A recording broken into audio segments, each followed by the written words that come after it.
Hello, all you hardcore boxing fans out there. How are you doing? It's Russ here from Porky's Corner. Today I'm joined with co-founder of Porky's Corner, Rico, while sat drinking coffee early in the morning on a Monday. How are you doing, Rico? Well, I think it's a Wednesday, but I'm well, thank you. Wednesday today? Oh, yeah. We've got the Jubilee weekend coming up. It's the last day of work this week, isn't it? Had a long weekend. Liverpool got beat, didn't they?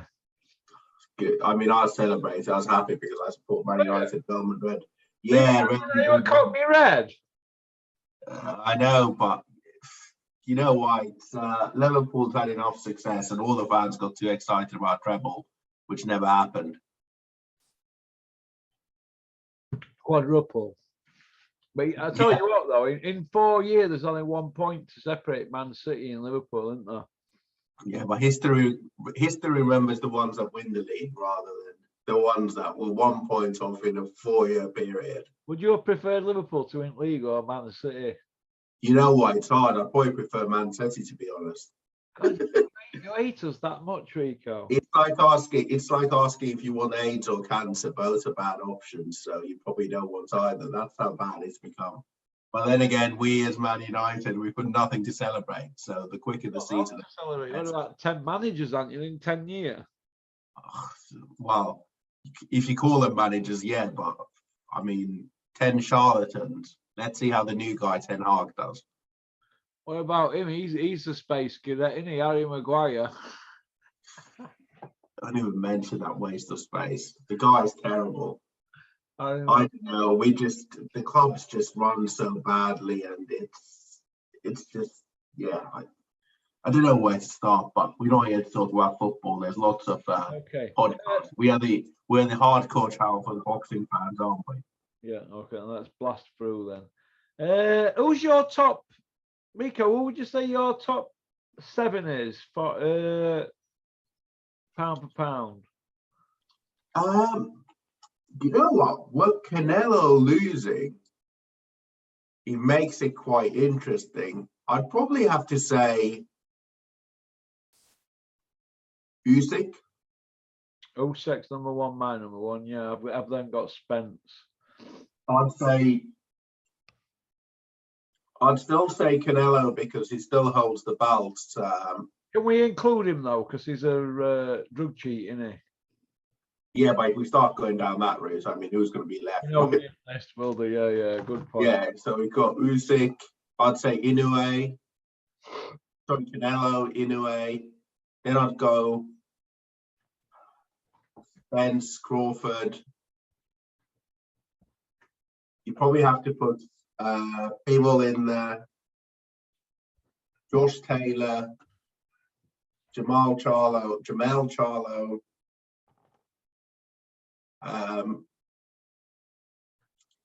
It starts getting really tricky once you start looking at. Starts getting very, very tricky. Yeah. Well, I've got Usyk, Spence, Crawford, Inoue, Peter Beef, Tank, and then Stevenson. They're all undefeated and all not drug cheats. Yeah, I mean, look, Tank's. If I'm going to say the most entertaining fighter, the fights I like watching most in boxing, I'd probably have to say Tank at the moment. Would you? Yeah, I mean, Tank is just brilliant, isn't he? He's just vicious. You see that knockout over the weekend? Yeah. Put him to Kip, didn't he? In orbit. Yeah, and every time he fights, I mean, he's just putting these guys to sleep. And that's what Porky loves, right? 27 wins, 25 knockouts. Hang on, isn't it? It's like Edwin Valero. Valero, is it? Well, him who died undefeated.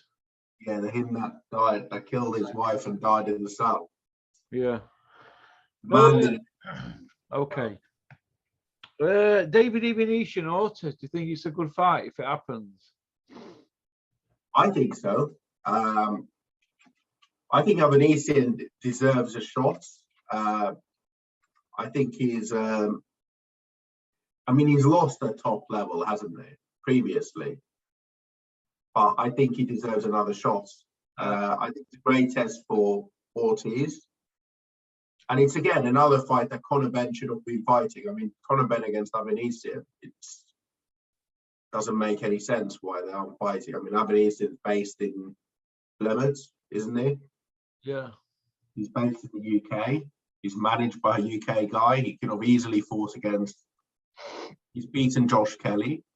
He could have easily fought against Conor Benn, but it seems like these guys like Ortiz and Ennis, Boots Ennis, they're the ones that are stepping up and actually taking challenges, whereas Conor Benn fights against nobody. Yeah. Yeah, agree. We'll come back to Conor Benn in a bit. Joyce and Parker looks like it's off. Do you think Eddie's got to Higgins and Parker, or got to Higgins? I don't think he was ever on, right? Because it was always muted and rumoured, and then it was sort of like announced, and then nobody knew the details. So what Cleverly Hopkins, though, won it from Bricktop. That's it. I do think sometimes Warren tends to.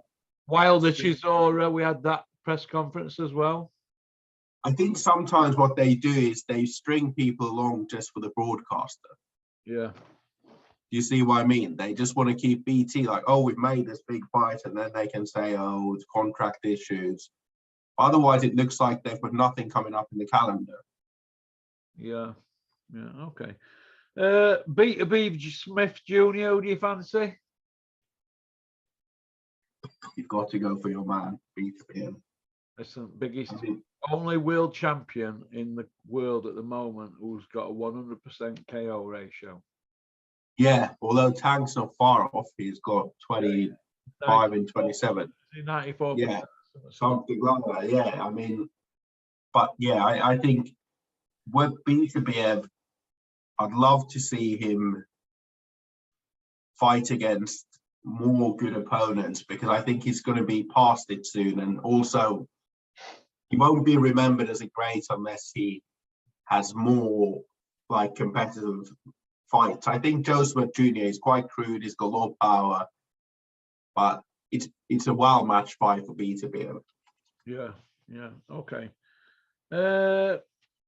Yard and Tunde are flying out there, I've been told, business class to the fight, to the Beterbiev Smith Jr. fight. Do you think Anthony Yard's got a chance against Beterbiev, or Beterbiev, whatever it's called? Does Yard have a chance? No, unless age catches up with Beterbiev. That's the only thing I'd say. If age catches up with Beterbiev, I think they're doing similar to what they did with Kovalev. So by the time that fight happens, Beterbiev could be 38, right? He could have come off a very hard fight against Joe Smith Jr. So he's had a good run with Marcus Brown, Joe Smith Jr. And they can just catch him at the right time, because that's what they're essentially trying to do. Catch a big name at the right time and capitalize on that. And I think that's not a bad strategy, but at the end of the day, if you're looking at British fighters that are taking challenges against legit guys, if Yard does fight against Beterbiev, if his losses come from, all right, the domestic match against Arthur, which he avenged, but if he loses to Kovalev and if he faces Beterbiev, can't say that his record isn't incredible, at least for a British guy. Nobody in Matchroom would have ever been matched as tough as him. Yeah. Where does all this leave Callum Johnson and all these other people around the light heavyweight division? Because it's a traditional division, Rico, and goes back to the beginning of boxing, doesn't it, obviously, and whatnot. I just think that it's our strongest division at the moment. You? I mean, you've got Smith, you've got Boazzi, you've got Yard, you've got Craig Richards, you've got Arthur, you've got Callum Johnson, Dan Zees, Shakan Peters. So it was good that Richards and Boazzi fought against each other, but I just find it a shame that these guys aren't. I mean, I'd love to see Callum Johnson against Dan Aziz. I think that would be a good fight, and maybe the winner then fights against Callum Smith or Boazzi. I mean, when it comes back to the thing that boxing in the UK is so fragmented at the moment with Boxer, Matchroom, and Queensbury. It's become even harder to make these fights than it was. What particularly as Warren and Matchroom just don't make fights. So what can you do at the moment? Yeah. Yeah, go on. Dylan White, Wilder. The Can Man, is he going to perform like he did against Tyson Fury? Yeah. Do you think the Can Man wants to fight, because he had many opportunities to fight against Wilder? Do I think the Can Man wants to fight? Yeah. I don't think so, mate. I don't think so at all. I mean, the Can Man was already making excuses about the Fury fight, wasn't it? Yeah. I just don't believe a word that comes out of that guy's mouth. By the way, if anybody knows, please comment. Make sure you comment and subscribe. Please comment and explain what's happening with Dillian White's arbitrations. Yeah, what's happened with that? We haven't heard a peep since the fight, right? It wasn't there. This and that arbitration. If they've launched the arbitration, surely there should be something on the Court of Sports arbitration about the case, and we should know when the hearing is. But remember, we can't talk about this because of arbitration anyway today. Oh, there's an arbitration going on. That's why Dillian White isn't doing X and Y, and we haven't heard a peep. So all these lies, why Dillian White couldn't face anybody, why he wasn't happy with this and that, then he goes to the ring and loses. So surely these arbitrations are ongoing. Well, I'm starting to wonder if Dillian White was just paying lip service to boxing fans, Rico. Of course he was. You think? Because I bet he's not sent one letter to them in 3.5 years of belly aching about that. Do you think his career is one of the worst managed careers in boxing? No, I think Dave Allen's worst managed career in boxing, and maybe Dylan's. For two different reasons, and I think the best managed Tony Bellew and Sven Otka. You can't. Tony Bellew and Sven Otka. One is undefeated. One never beat a champion, did he? Well, you know, we've mentioned that many times on this channel, and Bellew has responded many times. Bellew's what? Responded many times with that view. Hey, listen, mate, do you remember that fly tipping incident when I lived in Cunningsburn? The fly tips and sent me an email and don't ever slag Tony Bellew off again. And then they did it again at my car pitch, but I'd left. And then I had to pay to clean it all up, even though it was nothing to do with me. But you know what can you do? So Tony Bellew does back. Of course he does. It's like Julian said to me overnight. Some of the stuff you'll come out with, Russell's honest, but can be like straight to the point, can't it?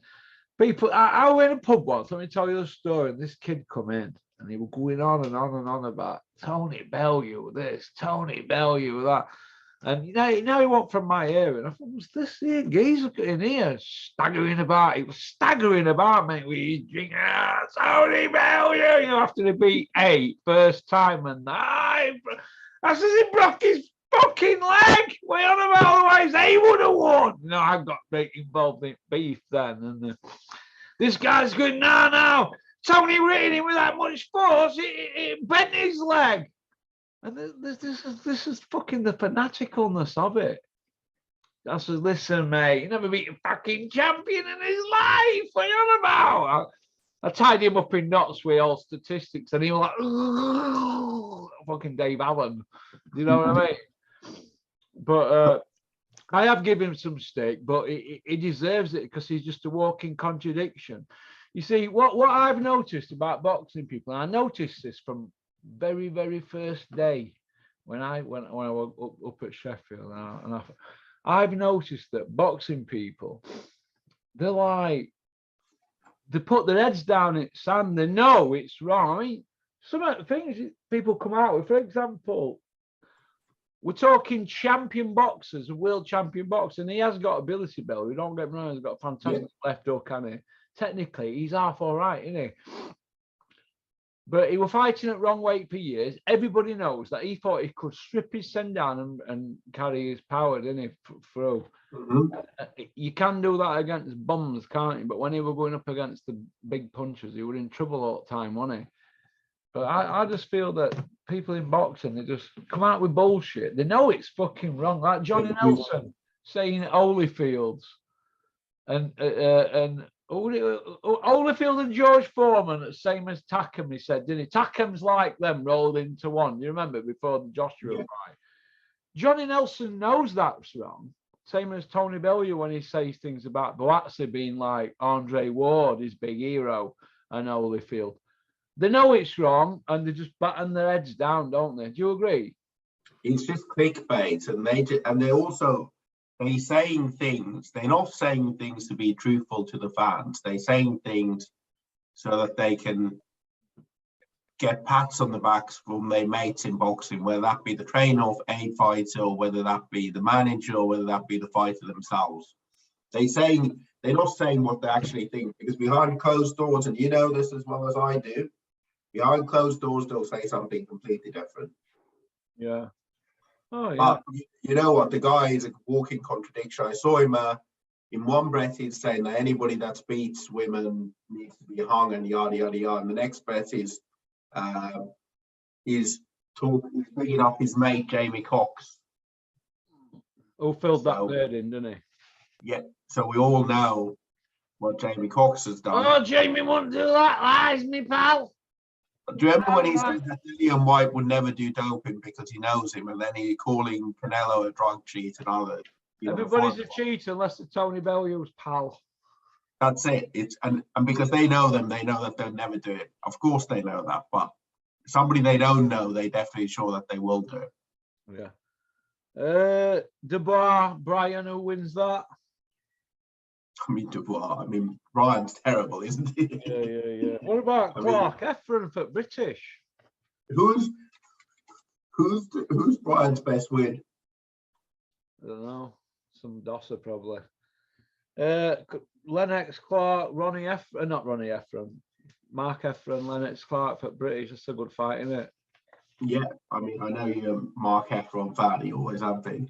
Yeah, big Mark Efron fan. Listen, people will be saying it's a good trade fight. It's one of them ones, isn't it? It's a good. And Derek Chisora, I want to come to him as well. But Lennox Clark Efron's a good trade fight. But Derek Chisora against Kaunaki. Why is it every time we hear Derek Chisora's name mentioned, we hear the word Crossroads? Because I'm hearing his name mentioned more with Crossroads than Benny from Crossroads. Do you know what I mean? He's had 12 losses, Chisora. He's had more Crossroads fights than Spaghetti Junction at Birmingham. I mean, he's 38. He's had 3 losses on the trot. So you'll have to knock about with Tyson Fury or Joshua to get views only and get trending, because that's all Chisora is. He's not even a good gatekeeper no more, is he? Really? I mean, imagine him being a pay-per-view star in this country. I mean, that just says everything you need to know. At least he's with the Zone, so people don't. Well, maybe they'll put the Zone pay-per-view. Who knows? Yeah. Fraser Clark, what are you smoking? Can I have a 9 of it? You see, he wants to be like Johnny Nelson, doesn't he? What did he say? He said, "Oh, I'm going to have a great professional career. I want to be the new Johnny Nelson." Why would Fraser Clark say that? Fraser had punched Johnny upside down, wouldn't he? Well, they're not in the same weight class, but I don't know. I mean, Johnny won a WBU heavyweight title, didn't he? I mean, Johnny's wins are pretty shambolic, aren't they? His reign isn't exactly a reign of terror. Would you say that? He gets a lot of